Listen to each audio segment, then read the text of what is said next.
Yan po guys, magandang morning po muli sa ating lahat. So again po, nagbabalik po ang inyong lingkod, Jess Armedinilla Gun Shooting Channel. Ayan guys, and another vlog na naman po tayo, and for today's video guys, ito na po. So previously may vlog po tayo in relation sa PTC4, need mo pang kumuha ng PTT sa ating shooting competition. Okay, so ito na po, finally. So doon po kasi sa vlog na yon, may haka-haka pa, may doubt pa. Kasi maraming nagque-question din dun sa vlog ko na yon na baka yung baka yung committee ang nag-implement niyan. So hindi po yung EPO or RCSU ang nag-implement daw ng ganyan na policy. So ito na po, lumabas na po, na-confirm na po. So nag-post po si Sir Kenneth Pante sa sport page nung kahapon. Ayan, so naglabas na po ng memo yung ating galing po ito sa RCSU, yung ating sa Regional Civil Security Unit ng NCR. Okay, so dito po sa memo na to, ayun nga po, nagsasaad nga po yung haka-haka natin nung nakaraan na bakit gano'n, na may PTC4 ka na pero need mo pa rin kumuha ng PTT sa mga shooting competition. Okay, so confirm na po yung gano'n. Yun na po gagawin natin mga shooter. Ayan, so masaklap po guys, masaklap. So nakakalungkot pong balita yon para sa mga shooter. So bakit ganoon? Bakit na masyadong pinahirapan? So ngayon for today's vlog, sige, tingnan natin. Paano nga ba kumuha ng PTT na sinasabi nila? Gaano ba kahirap? Madali ba kumuha ng PTT? Or gaano ba kahirap kumuha ng PTT? So ganun-ganun na lang po pag i-implement nila ng policy. Akala nila madali. So i-discuss po natin. Just like before, yung promise ko rin na i-discuss natin yung pagkuha ng PTT. Okay, so but before that, bago tayo mag-proceed doon, so tingnan ko lang itong ating memo. So itong memo kasi, ipopost ko po guys, ipopost ko po dito sa plus screen. Pero ang babasahin ko na lang po yung number 4 and 5 and 6. Basahin nyo na lang po yung ipopost ko dito sa screen. Or nandun naman sa sport page kay post nga po ni Sir Kenneth Pante. Ayan sir, shoutout po kay Sir Kenneth Pante. Yan, nadali ko po na-approach yan sa sport page. Ayan sir, shoutout. Good morning po sa ating lahat. Dito po sa memorandum na nakalagay, so yun na po, basahin ko lang po yung number 4. So shooters holding a permit to carry firearm outside of residence are reminded that their permit only authorize them to carry a limited amount of ammunition, specifically up to 50 rounds. Ayan. So malinaw naman po guys. So ang PTC4 natin ay 50 rounds nga lang daw. Okay. For participation in shooting competition, ayan, they must secure a permit to transport for any additional ammunition required. Ayan nga po, lalaro ka na, may PTC4 ka na, then paglalaro ka ng shooting competition, kailangan natin mag-secure ng PTT. Okay, so alamin natin mamaya, may mga suggestion din po ako na sana po pakinggan. Okay, failure to comply with this requirement will result in the shooters not being allowed to join the competition.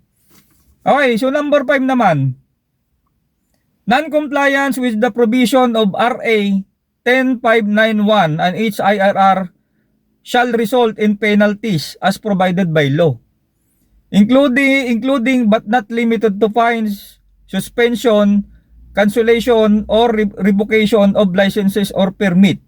Further violation may lead to criminal prosecution. Grabe, no? So yun. Number 6, hence no PTT or PTC4, no shoot at shoot fest shooting competition shall be observed. Ayan po guys. So ito na po, legit na po, memo na gano'n ang mangyayari sa mga shooting competition natin. Anyway, sige, gano'n nga, ang gusto na lang mangyari. So ewan ko na lang kung sino makakatulong sa atin. So proceed tayo sa pagkuha ng PTT. So bago tayo mag-dive in sa procedure kung paano tayo kumuha ng PTT, so alamin muna natin ano nga ba yung requirements ng ating PTT. So ang requirements po ng ating PTT, letter of request. So yung letter of request po, for me kasi sa karami ako nagpa-process, I really not sure sa RCSU, hindi po ako nakatry nag-process doon.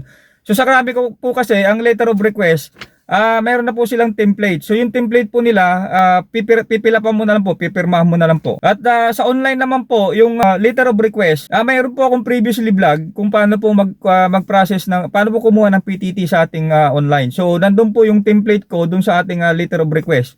Or kung may gusto mong manghingi, sige, email ko po sa inyo. Ayan, number 1 na requirements po yon, yung letter of request. So, number 2, yung 1 by 1 picture, sa online, kailangan nila yon, pero based on my experience sa Krame, hindi naman nila kinuha yung aking 1 by 1 picture, kasi siguro nandun ako, nakita nila mismo. So, number 3, yung ating valid ID. So, valid ID as much as possible, government po guys. Then, number 4, yung ating firearm registration na kukuha na ng PTT. At number 5, yung LTAP natin. So, again po guys, yung firearm registration, yun po yung firearm natin, nakukuha na natin siya ng PTT. Okay, proceed tayo. So, yun po yung mga requirements. So, take note po natin. So, procedure. Mag-dive in po tayo sa procedure. Kung paano yung process ng pagkuha ng ating PTT. Saan ba nga ba pwedeng kumuha ng ating PTT? So, number 1, yun nga po yung Krame, dun sa one-stop shop building. So, dun sa one-stop shop building, nandun po yung area ng ating PTT. At number 2, sa RCSU, so, yung ating Regional Civil Security Unit. Ayan, so number 3, online.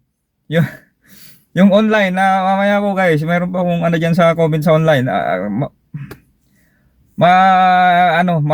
Hindi na po nag-reply ang online. Okay, so number 4, yung ating level 3. Take note guys level 3 na shooting competition. May kipag-coordinate po tayo sa PPSA, meron po silang representative para sa PTT. Sila na po nagko-process ng PTT. So mamaya malalaman natin kung ano nga ba yung mga kahirapan yan.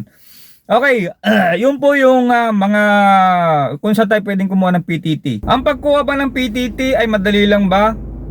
So, sasabihin ko po dyan guys, no. Hindi po siya madaling kumuha.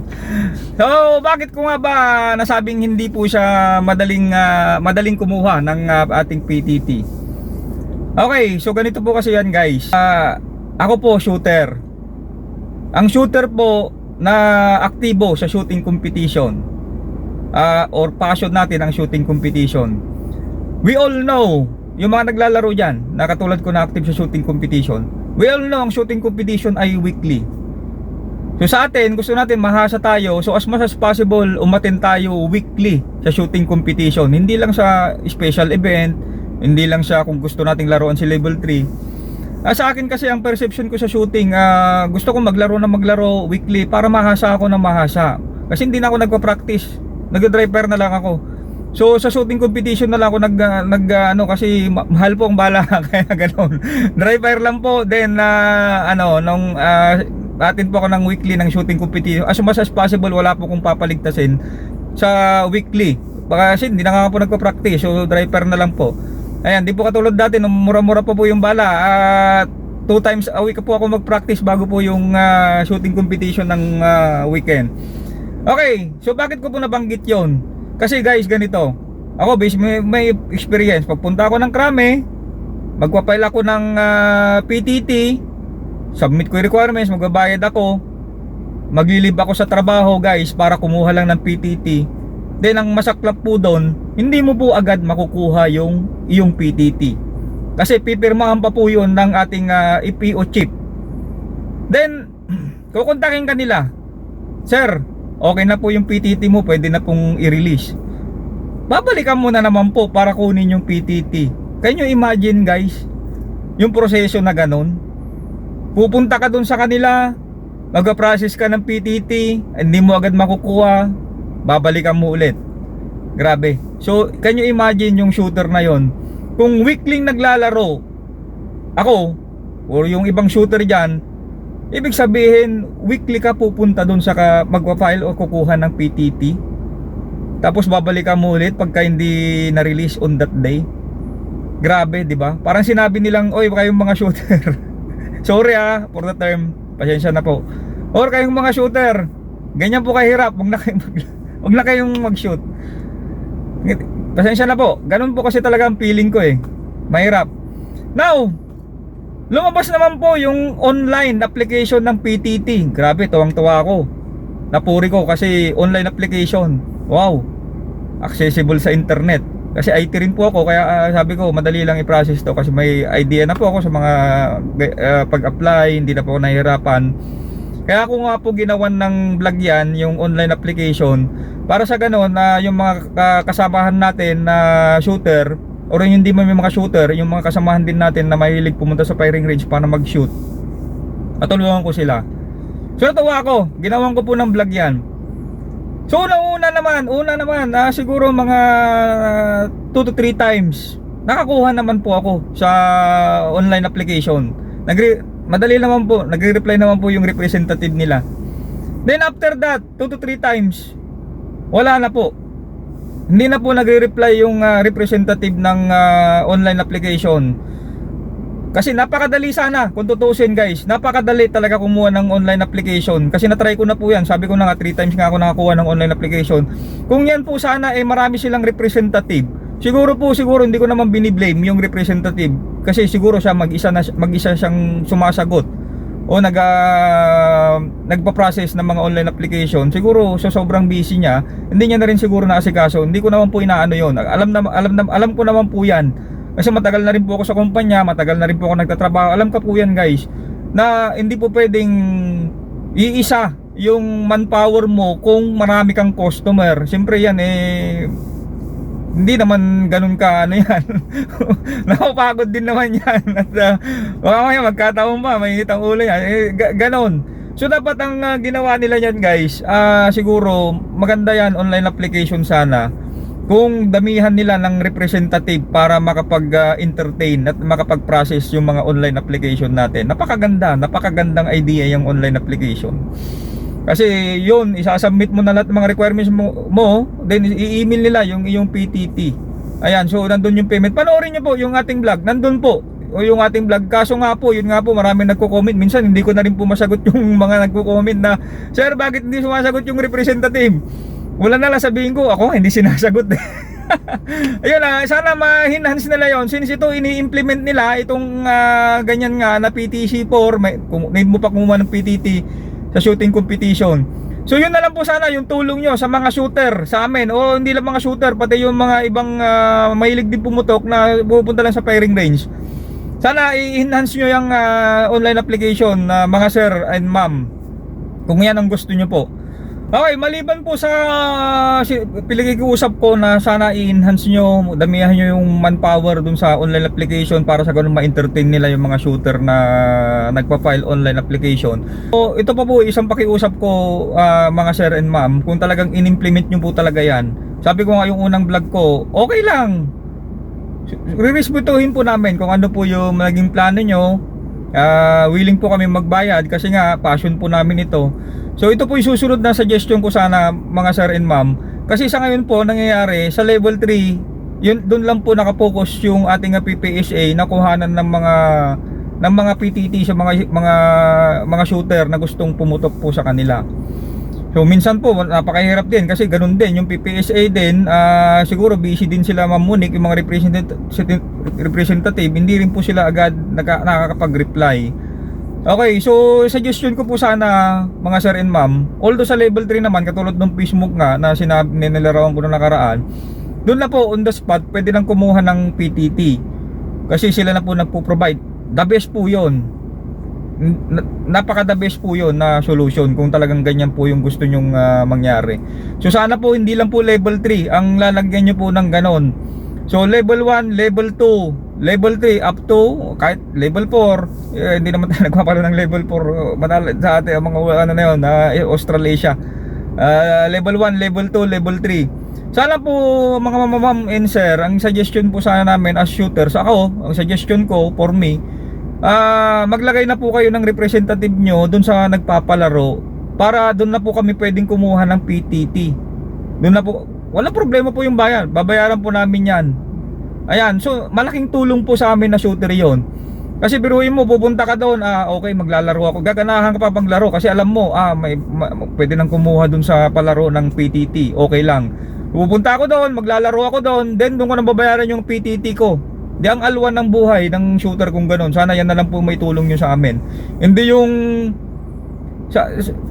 in reality kasi guys, alam naman natin na yung mga ibang palaro kasi talaga sa ngayon kailangan ng PTC4, titignan nila. Ayan, so hindi naman nagre-require ng ng PTT. Ewan ko lang kasi wala pa naman memo noon. So sana po gawin po ngayon na 'yun ang inihiling po namin. So hindi po hindi po yung pupunta ka pa sa Krame or sa RCSU para mag-file ng online application mo. Biruin mo, nagkatrabaho tayo, maglilib lang tayo, pupunta doon. Weekly, naglalaro. Weekly ka rin pupunta doon sa Krame para mag-process ng PTT. Grabe, di ba? So yun po, sana ang suggestion ko, yun, every palaro po sana, every sanction match ng PPSA na or PSMOK from level 1, 2, and 3, pwede na po on the spot dun sa venue kumuha ng PTT. Okay po sana yun, sir. Mas maganda po yung ganon. So sana po pakinggan po yung dinadaing ko po. Hindi lang, for sure, hindi lang po ako. Marami pa pong mga shooter dyan na kasama na po sa buhay nila yung practical shooting. So parang nag-aano po kami ngayon na bakit ganon, na masyado nang mahirap yung buhay ng shooter ngayon. Kasi passion naman natin to, dapat suportahan po kami.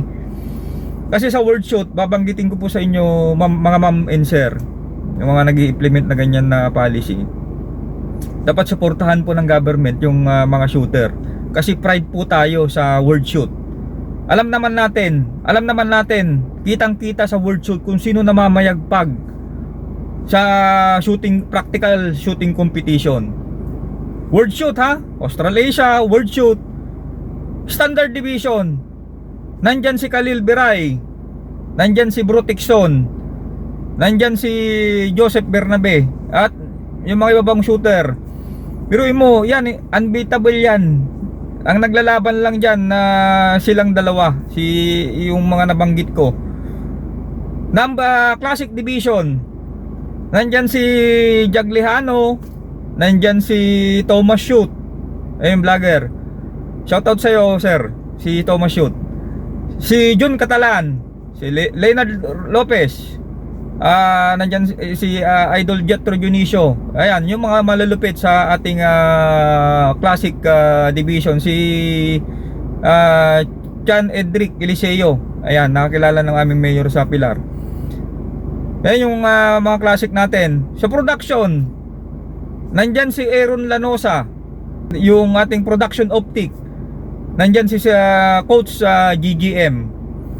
Sa Open Division, nandyan si Edsel Gino, si Coach Rico Papa. Biruin mo, yan mga yan, hindi unbeatable, sinasabi ko. Kung makikita mo yan sa mga World Shoot sa Australasia, makikita mo, champion, puro mga pangalan po nila. Ganon po tayo kahusay sa practical shooting competition. Sana po, Sir President, si BBM, mahilig din po sa practical shooting yan. Yung anak niya po si Sir Sandro, mahilig po sa mga practical shooting yan. Parati po siya lang naglalaro ng BBM. Sana po, sir, sana po alam na po tayo dito bakit po ganon. Sana po maayos po yung ating pride po natin ng practical shooting, hindi lang po dito sa Pilipinas, pati po sa World Shoot. Sana po bigyan po natin ng pansin. Ayan lang po ang ating vlog content po ngayon. Gusto ko lang pong ma-inform yung ibang shooter pa na hindi nakakatingin dun sa ating memo na nilabas ng ating Regional Civil Security Unit. Then at yun po yung procedure, at diniscuss ko na rin po yung procedure kung paano po kumuha ng ating PTT. So at nilabas ko rin po yung aking dinadaing ulit, kasi masaklap po yung nangyari ulit na ganyan. Sana po pakinggan po yung mga suggestion natin. Ayan guys, maraming salamat, at sana po na-inform po yung mga ibang kasamahan natin na sana po paggising natin kinaumagahan, sana yung mga pakiusap natin na ganyan ay na-aprobahan na po at susuportahan na po sana tayo ng ating government. Maraming salamat po guys. God bless po sa ating lahat.